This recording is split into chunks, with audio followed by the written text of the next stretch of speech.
Missing someone. Missing someone. Missing someone. Love with all your heart. Missing someone. It's called The Bride. This was a very popular one. So the story goes like there was a couple who had just gotten married, and during their wedding reception, they were having lots of fun, dancing, singing, and even playing games and contests. One of the games that they decided to play was hide and seek. The bride went up to the attic and was looking for a place to hide when she came across a giant chest. She opened the chest and climbed in, thinking nobody would ever find her in there, and that when they went up to the attic to look for her, she could pop out and scare them. Well, right after she had climbed into the chest, the top had slammed down and hit her in the head, knocking her unconscious. As she fell inside the trunk, the lid then slammed closed and locked. Everybody was looking for her, but nobody looked inside the trunk. After a while, they started searching elsewhere, searching all over the wedding venue and even all across town. Nobody knows how long she was banging on the trunk after she had come out of her unconscious state, but still, she was all the way in the attic and nobody could hear her. After a while of searching for her, all of her friends and family decided that she was gone and that they would just stop looking for her. Nobody ever knew what happened to her except for one day, a maid was looking for something in the house where the wedding venue had taken place. She went up into the attic searching for this item and thought maybe it's in the trunk. So she opened the trunk, and to her horror, the corpse of the bride was in the trunk, withered away to only a skeleton, wearing her wedding.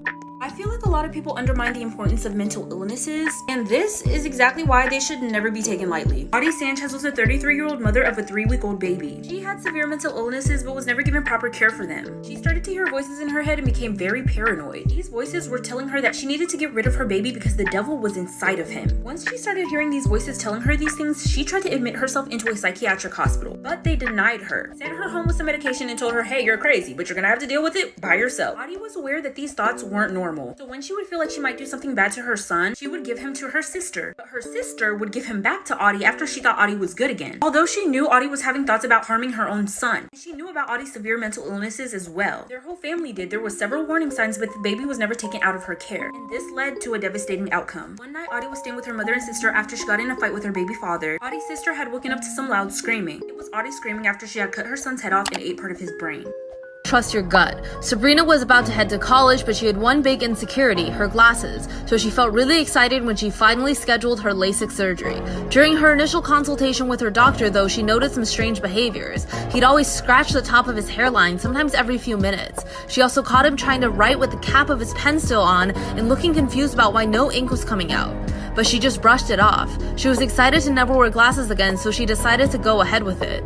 During surgery, she felt a dash of darkness. She felt something pull on her eye. It wasn't painful due to the numbing drops that she'd used, but she could still feel it. She thought this must be normal. Until a few weeks later, she woke up and her eyes were bloodshot. She went into her bathroom and saw that she had a huge lump under her eye. She tried to blink, but she couldn't close her eyes all the way. And as Sabrina leaned closer to the mirror to try and touch it, she saw in her own reflection something alive was moving inside. This is why you should never ask too many questions. Once there was an old lady who was widowed and wheelchair bound, living in a house with 2 floors with her caretaker. One day, the police received a call from this old lady's house. The caretaker had been murdered.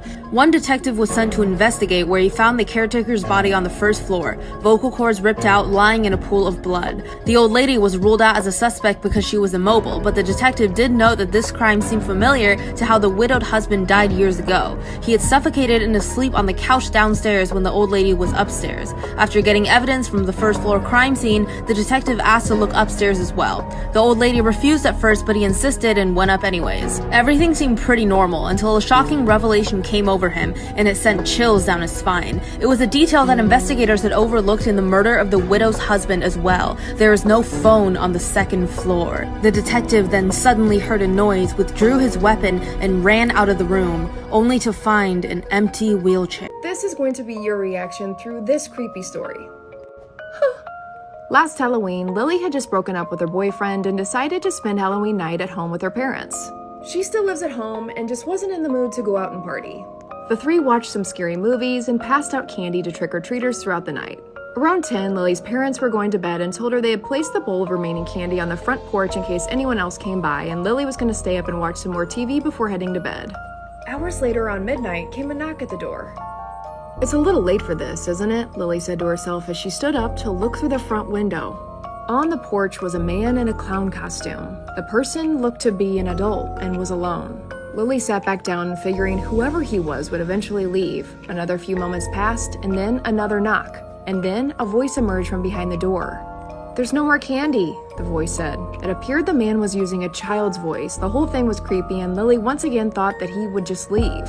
A few minutes passed, and it appeared that the man left. All was quiet, and Lily went back to watching TV, when suddenly, from the back door this time, another knock. And again, Lily heard that man's voice saying, "There's no more candy." Lily looked through the kitchen to see that same man in that clown costume at her back door trying to look inside. Lily ran in to wake her parents to tell them, but when her dad ran out to open the door, no one was there. Lily's parents agreed that this was very strange, but locked up for the night and everyone went to bed. A couple hours later at 2:30 a.m., Lily was awoken to a voice coming from her front yard. Her bedroom faced the street. She slowly stood up, walked over to the window where she saw that same man in the clown suit standing in her front yard. He was repeatedly yelling, "Make sure you have enough candy next year." Lily was petrified, ran back into her parents' room where they called police. But by the time they got there, he was gone. But they knew that he was there because they found this on their front lawn. Now, with Halloween only a couple days away, Lily is terrified that this